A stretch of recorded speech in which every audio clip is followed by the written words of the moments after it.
There are certain cases out there that just hit different because they simply should not have happened. Regular people here one minute and then gone the next. Undoubtedly something tragic happened, but what? And here are 5 mysterious vanishings that need to be solved. Number 5. The tragic case of Bethany Decker. In 2011, Ashburn, Virginia was a quintessential suburban community. Nestled in Loudoun County, just a stone's throw away from D.C., it was a place of safe neighborhoods, making it an ideal area to raise a family. Among those was 21-year-old Bethany Decker, a married woman with a young child. Her husband Emil was a National Guardsman who would go on to be deployed to Afghanistan in 2010, which left his wife on her own. While he was away, Bethany was working at an Italian restaurant while juggling her college studies and raising their son. Well, she met a man, 30-year-old Ronald Rowland, who filled a void in her life. You see, the Deckers were having some marital issues, so their relationship was on the rocks. Rowland and her began having an affair. As bad as that is, this was just the beginning of something that would turn out far worse than cheating. By January of 2011, Emil had come back from deployment. In an attempt to patch things up between him and his wife, the two of them went to Hawaii for a week, returning on January 28th. Bethany's grandparents were kind enough to take care of their son while they were away. The couple got back late that night, and so they all just slept at the grandparents' place. The following morning, Bethany would head back to her apartment, which she had gotten one of her own as she and Emil tried to work on things. But after that, well, she was pretty hard to get in touch with. And with her busy life, it wasn't crazy for her to go a few days without being in contact with friends and family. In classes, work, she was juggling a lot. She stayed in touch via Facebook with friends. Emil was then sent back overseas on February 2nd, and Decker wasn't there to send him off. After a few more weeks had passed, well, people began to take notice of her physical absence. Not long after that, a few different friends reached out to Kim, Bethany's mom, because they felt like maybe the Bethany from Facebook wasn't actually her. The messages seemed off. Going to her apartment, they found Bethany's car there, but it was parked at a weird angle, with a flat tire. It was even dusty, like it hadn't moved in weeks. The sheriff's office was contacted, but the initial clues were sparse. Bethany's bank accounts and cell phone remained unused. She hadn't reported to work or attended classes, so no one had seen her.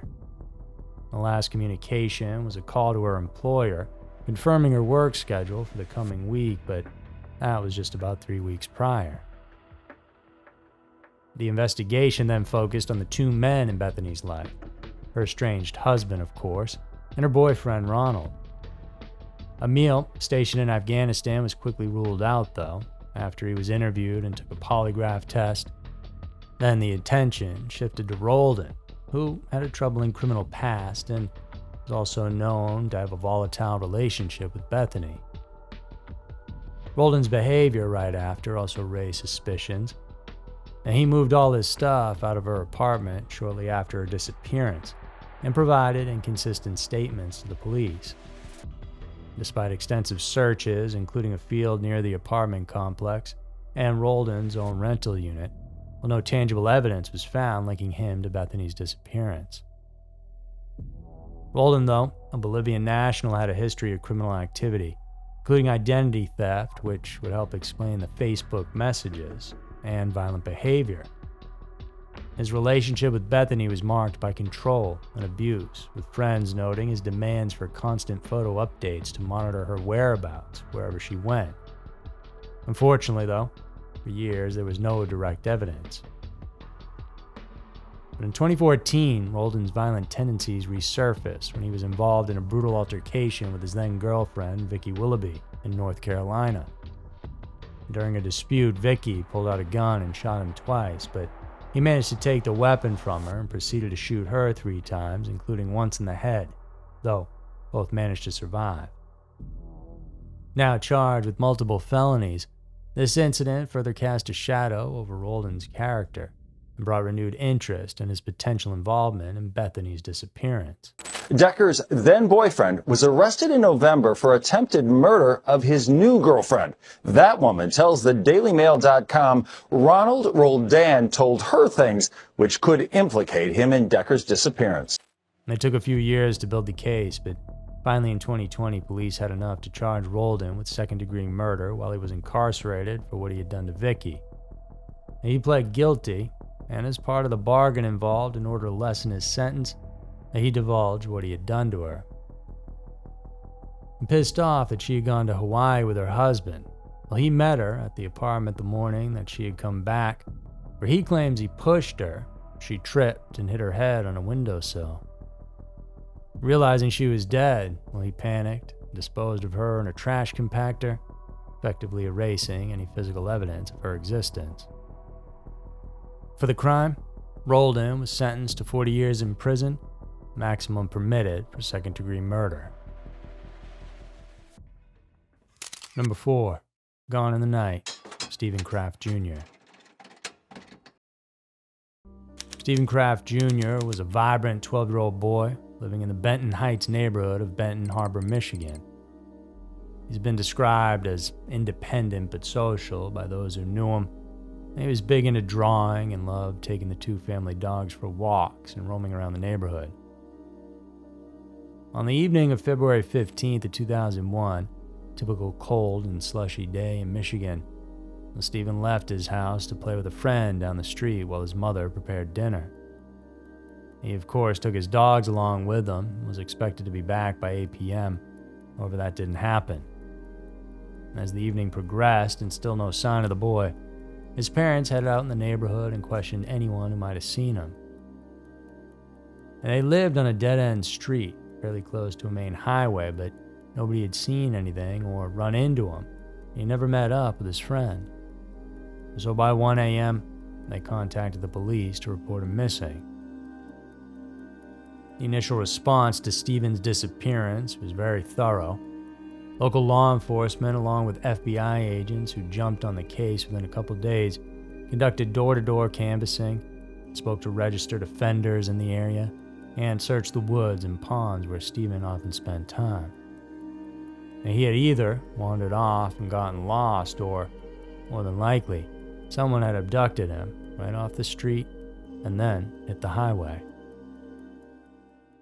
Up in Benton Harbor, Michigan, police continue to search for 12-year-old Stephen Kraft. And Stephen's case was featured on America's Most Wanted.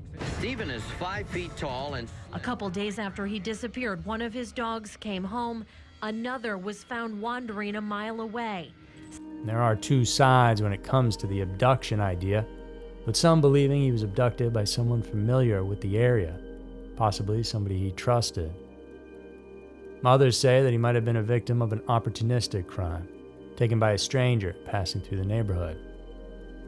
As mentioned, there is also the possibility that he wandered off and succumbed to the harsh winter conditions, but extensive searches have yielded no evidence to support this. Over 2 decades have passed since Stephen was last seen, but as of right now, his case remains open and active. And the FBI and local law enforcement continue to seek answers. And Stephen's parents, who passed away shortly after the 20th anniversary of his disappearance, held on to hope until their final days.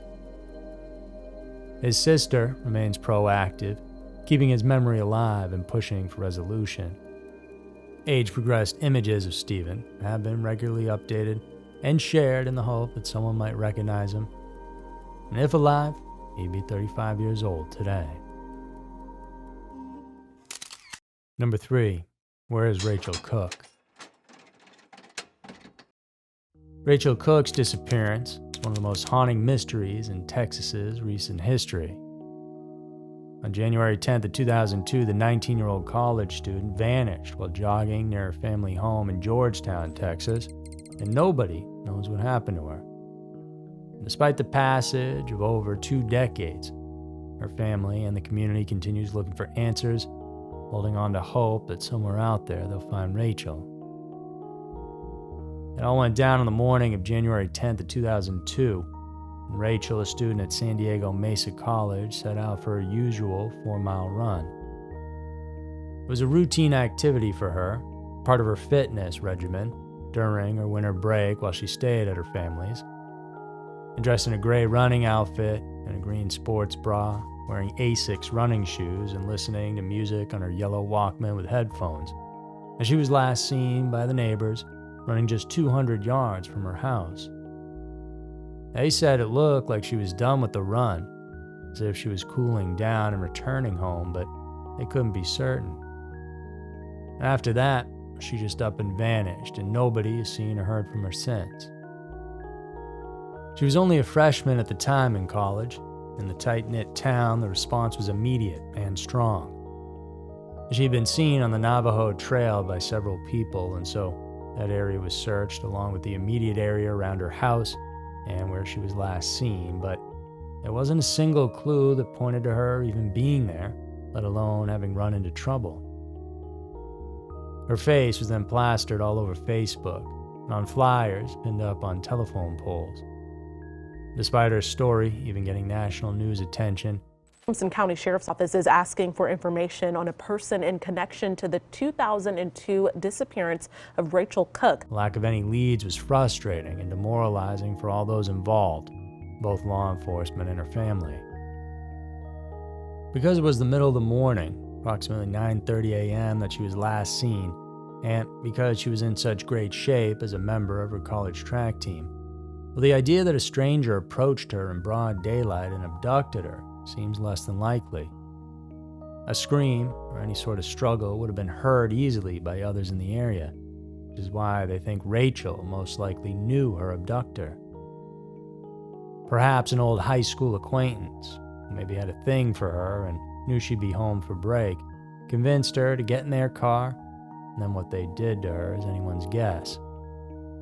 And because of this, even though it's been more than 20 years, police are confident that someday someone's going to slip up and say something that will lead them to whoever may have been responsible. Over the years, several persons of interest have come under scrutiny, but none have led to a breakthrough in the case. The Williamson County Sheriff's Office continues to reach out to the public, including a specific associate of Rachel from 2002 who may hold crucial information, though those details are being kept under wraps. As of right now, Rachel Cook's case remains unsolved. The FBI has offered a reward of up to $100,000 for information leading to her whereabouts, and her family and the authorities urge anyone with information to please come forward. Number 2, the mysterious case of Phoenix Colden. Phoenix Colden was born in California as Phoenix Reeves. She was raised in a loving and supportive family with her parents, Goldia and Lawrence Colden. They relocated to Missouri for Lawrence's job, where he adopted Phoenix as his own daughter. And Phoenix was mostly homeschooled, a decision that allowed her to pursue a variety of interests. She was known for her musical talents, mastering several instruments, and even became the local junior fencing champion. Described by those who knew her as intelligent, kind-hearted, and driven, Phoenix's sudden disappearance has left a void that her family continues to grapple with to this day.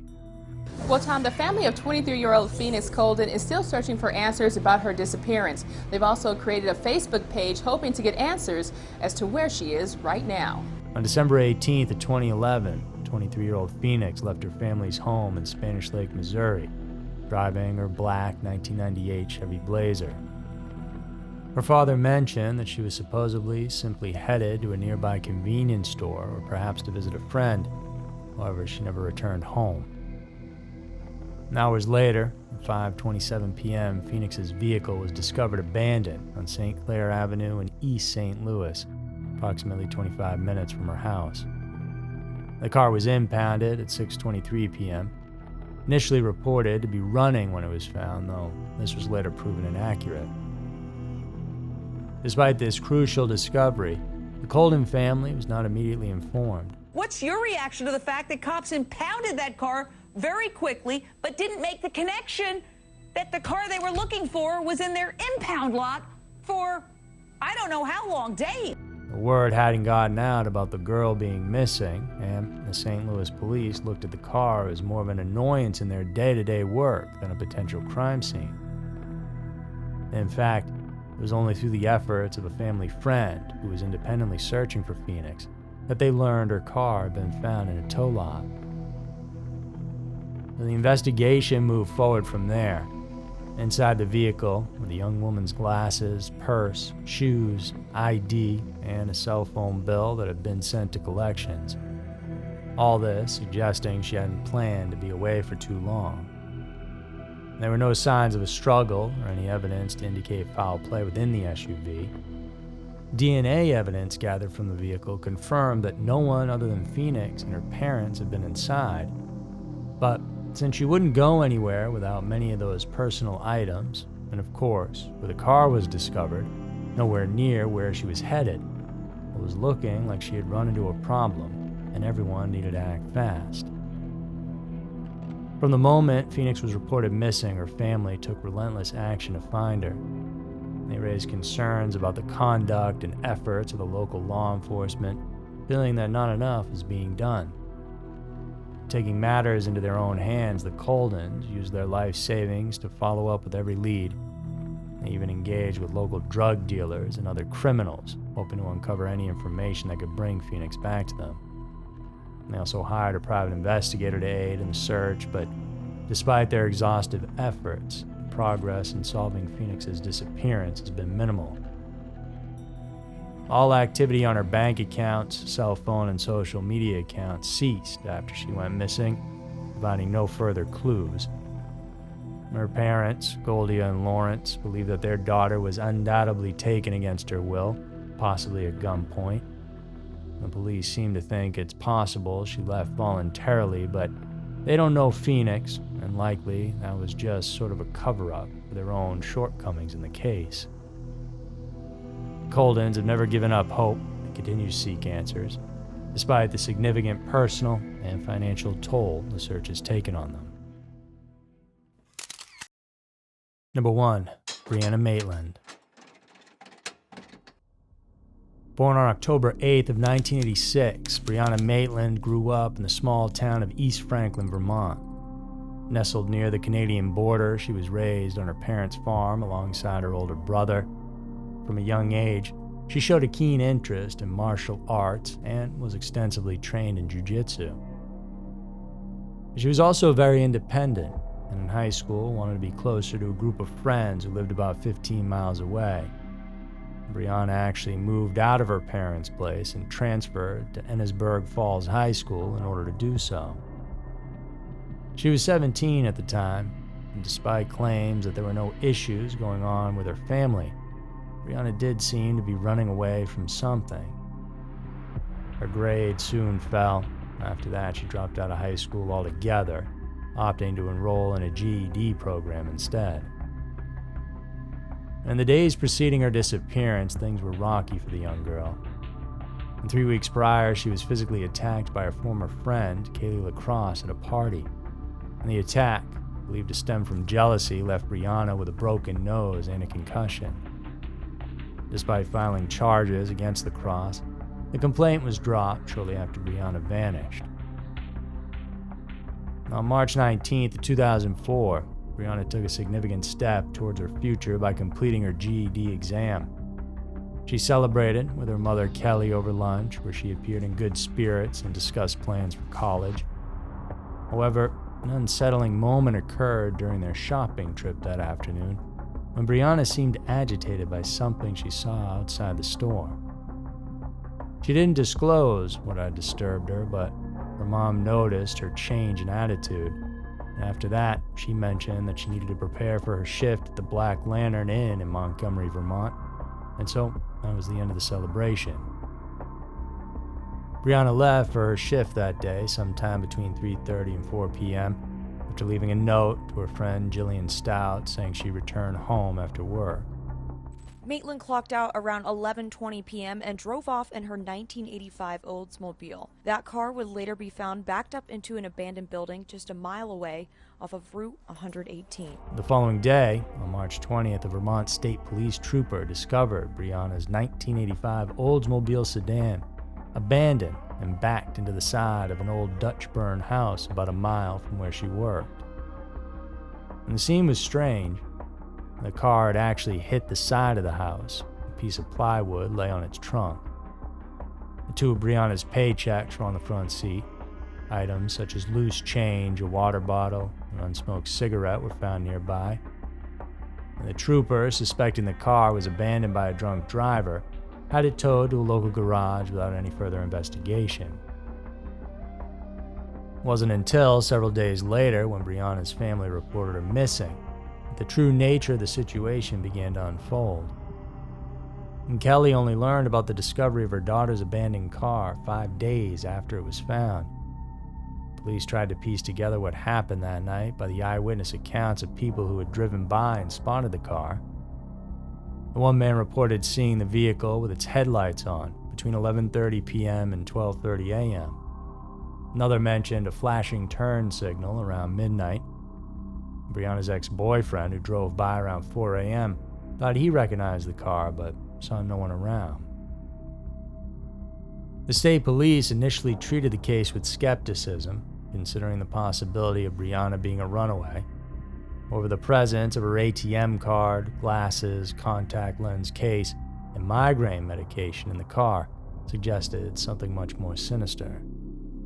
And then, finally, a tip came in.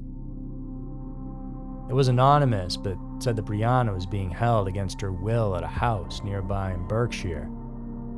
On April 15th, police raided the place, where two drug dealers were living, Ramon Ryans and Nathaniel Jackson. They were arrested for the drugs found inside, but there was no Brianna, no sign she had been there. While these men and her ran in the same circles and knew each other, while nothing ever directly linked them with her disappearance. Later on that year, though, once again an anonymous letter was sent in to police claiming Ryan and Jackson had not only kidnapped Brianna, but murdered her within a week and then disposed of her body. This letter contained details that Brianna had owed them money and that they stored her in a basement and then incinerated her. And all this was followed up on by police, but it appears like maybe whoever was sending these tips maybe had a vendetta against the two men, wasn't really telling the truth. Years passed with sporadic developments. In 2006, a possible sighting of Brianna in Atlantic City generated interest, but led to no conclusive identification. DNA samples recovered from Brianna's car in 2016 marked a significant step. As technology got better, finally, in March of 2022, the police announced a breakthrough. Investigators matched DNA collected on the ground near Maitland's car. The person was cooperating back in 2022, but we don't know if they were connected to the girl's disappearance. Genetic genealogy was used to uncover that potential lead. This person's identity and connection to the case remain confidential, though they have cooperated with the investigation. So hopefully, more on that front to come. As of today, Brianna Maitland remains missing, her case unsolved. And if alive, she would be 37 years old. So there were 5 mysterious vanishings that need to be solved. Thank you guys for tuning in. If you want more content like this, remember to subscribe and hit the bell so you know when we're posting our new content. Thanks so much for stopping by. I'll see you guys soon.